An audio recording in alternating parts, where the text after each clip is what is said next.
Have you ever felt like the world forgot that desire doesn't disappear with age? That after a certain birthday, people expect you to put your passions, your longings, your sense of touch into a drawer and lock it away forever? If that thought ever crossed your mind, you're not alone.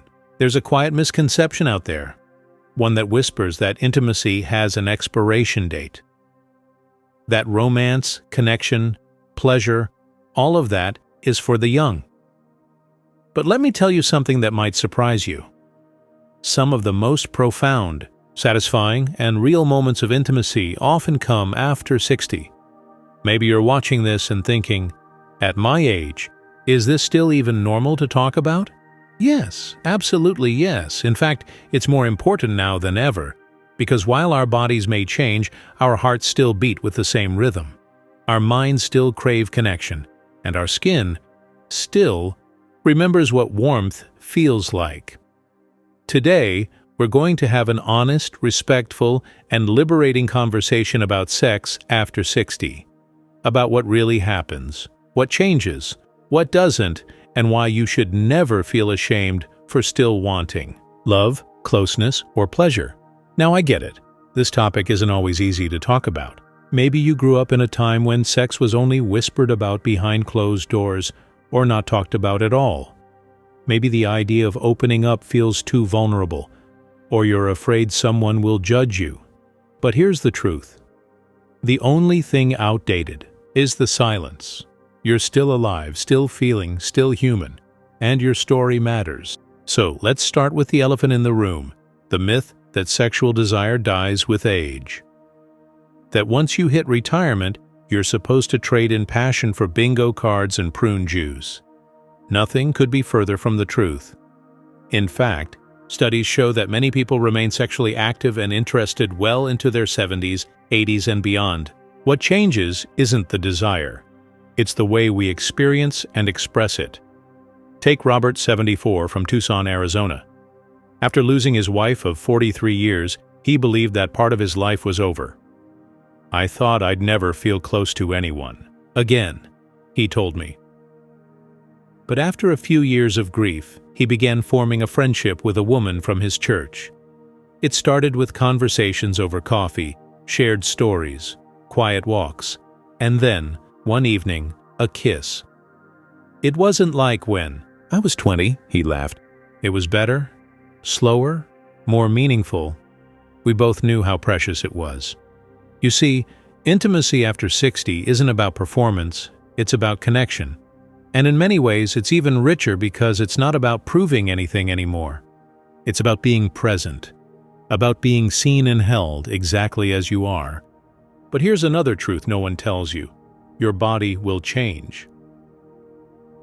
And that's okay. Women may experience vaginal dryness due to menopause, and men may find that arousal takes longer or isn't as firm as it used to be. But that doesn't mean sex is over. It just means it evolves. And when you stop measuring your experience by Hollywood standards, you realize something magical. Pleasure doesn't live in youth. It lives in awareness, in intention, in trust. Let me introduce you to Sandra, 68, from Santa Barbara, California. She confided in her daughter one day that she was feeling embarrassed to be dating again. "I don't look like I used to," she said, "and I'm worried that I won't feel confident." Her daughter replied, "Mom, your body raised 3 children, survived cancer, and still wakes up smiling. What more proof do you need that it's beautiful?" Sandra smiled, but she still hesitated, until her new partner reassured her. "I'm not here for a 20-year-old body," he told her. "I'm here for you, your laugh, your wisdom, your presence." And that night, for the first time in years, she allowed herself to be fully seen and fully loved. That's the kind of intimacy that matters. One built not on appearance, but on presence. Of course, let's be real. Health plays a role. Medications can affect libido. Mobility might limit certain positions. Chronic pain might require adjustments. But these are not barriers. They're simply reminders to approach intimacy with patience and creativity. A little humor helps too. Have you ever tried something new? Not because you wanted to spice things up, but because your knees wouldn't let you do the old thing anymore? That's not failure. That's resilience. And it often leads to laughter, connection, and surprisingly, even more intimacy. Now I want to ask you something personal, if that's okay. When was the last time you felt completely comfortable talking about this? Maybe it was with a friend, maybe never. But I'd like to invite you, gently, to open that door today. In the comments below, feel free to share your thoughts, your stories, your challenges. You're not alone, and every time someone shares, someone else breathes a little easier knowing they're not the only one. And while you're at it, please consider liking this video and subscribing to the channel. We're building a community here, a safe space where real conversations can happen, where aging isn't something to fear, but something to celebrate, and where topics like this, one, aren't off limits, but deeply honored. You deserve to live this chapter of your life fully, not hidden, not ashamed, but alive, aware, and connected. Now, let's keep this conversation going. There's another myth that needs to be gently dismantled, and that's the idea that talking about sex at this age is inappropriate, or worse, embarrassing. For decades, society has conditioned older adults to retreat quietly into the background, especially when it comes to topics of passion, desire, and touch. But let me ask you this. Why is it okay for a 30-year-old to talk about love and intimacy, but when someone at 70 brings it up, it becomes a punchline? Isn't it time we change that narrative? Truth is, sexual well-being is part of emotional and physical health, at any age. When we silence it, we're not being polite. We're neglecting a part of ourselves. And that part doesn't just fade away with a few gray hairs or an AARP membership. It stays. Quiet maybe, but alive. Let's talk about emotional intimacy. Often overlooked, this might be the richest form of connection in later life. It's those soft conversations at 9 p.m., those fingers that brush yours without urgency. It's being fully present, fully accepted. After 60, many people report that sex becomes less about performance and more about tenderness. A different kind of electricity, one that's slower but deeper. Take Gerald and Nina, both 71, from Grand Rapids, Michigan. They met at a dance class for retirees. It wasn't love at first sight. It was curiosity, friendship, comfort. But over time, a quiet romance blossomed. "We don't rush," Gerald shared. "There's no pressure, just closeness. We hold each other, we talk, we kiss slowly. It's not flashy, but it's real." Nina added, "I've never felt more seen in my life. That, my friend, is intimacy. And sometimes it doesn't even involve sex in the traditional sense." Many seniors have found that cuddling, touching, and simply being skin to skin are enough to awaken something deeply nourishing. Because physical intimacy isn't just about what happens in the bedroom. It's about the warmth between two people who feel safe together. Let me pause and ask you, do you still crave closeness, even if you're not in a relationship right now? That longing is valid. It's human, and you shouldn't have to push it away. If you're widowed, divorced, or single, it doesn't mean your story is over. Far from it. You still deserve affection. You still deserve to be wanted. But what if you're not in a relationship? That brings us to an important point. Reclaiming your relationship with your own body. Aging changes how we see ourselves. Wrinkles appear, skin softens, muscles lose tone, and for many, that leads to shame or withdrawal. But here's a truth you won't hear often enough. Pleasure doesn't stop because your body changes. What matters is how you relate to your body now. Start by being kind to yourself. When you get out of the shower, don't rush to cover up. Look at your body with gentleness. This body carried you through so much. It healed wounds, held babies, survived heartbreak, gave and received love. Why not honor it now? Rosa, 66, from New Orleans, said something powerful. When I stopped comparing myself to my 30-year-old self, I started falling in love with my 66-year-old skin. I realized I'm not less than, I'm more. That shift in perspective changed how she approached intimacy, no longer as something to be earned, but something to be embraced. Now let's address something practical and important: communication. Many older adults grew up in environments where talking openly about sex was taboo. So even when you're in a relationship, bringing up needs, preferences, or changes can feel awkward. But let me be clear. Clear communication is not just helpful. It's essential. It builds trust, breaks down anxiety, and deepens connection. Carl, 73, from Spokane, Washington, said he and his partner struggled for years with mismatched desires. "We kept quiet out of fear," he said, "until one day we sat down and just talked. No accusations, just honesty." That conversation opened a new chapter for them, one filled with compromise, creativity, and above all, connection. If you're afraid of that talk, start small. Would you be open to trying something different? I've been feeling a little distant. Can we talk about it? Vulnerability isn't weakness, it's courage in motion.